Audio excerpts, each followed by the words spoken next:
తిరుపతి శ్రీ కోదండరామస్వామి వారి వార్షిక బ్రహ్మోత్సవాల్లో భాగంగా 7వ రోజు గురువారం ఉదయం 8 గంటలకు స్వామివారు సూర్యప్రభ వాహనంపై దేదీప్యమానంగా ప్రకాశిస్తూ భక్తులకు దర్శనమిచ్చారు. ఆలయ నాలుగుమడ వీధుల్లో వాహన సేవ వైభవంగా జరిగింది. భక్తులు అడుగడుగునా కర్పూర హారతులు సమర్పించి స్వామివారిని దర్శించుకున్నారు. సూర్యుడు తేజోనిధి, సకల రోగ నివారకుడు, ప్రకృతికి చైతన్య ప్రదాత.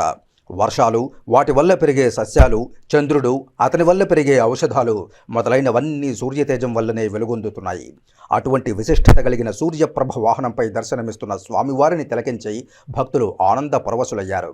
అనంతరం ఉదయం 10:30 గంటల నుండి 11:30 గంటల వరకు శ్రీ సీతాలక్ష్మణ సమేత శ్రీరామచంద్రమూర్తి వారి ఉత్సవాలకు స్నపన తిరుమంజనం వేడుకగా నిర్వహించారు. ఇందులో పాలు, పెరుగు, తేనె, కొబ్బరి నీళ్లు, పసుపు, చందనములతో అభిషేకించారు. వాహన సేవలో తిరుమల పెద్ద జీయర్ స్వామి, చిన్న జీయర్ స్వామి, ఆలయ deputy EO Nagaratnam, AEO Parthasarathi, superintendent Somasekhar, కంకణ భట్టర్ సీతారామాచార్యులు, టెంపుల్ ఇన్స్పెక్టర్లు చలపతి, సురేష్, విశేష సంఖ్యలో భక్తులు పాల్గొన్నారు.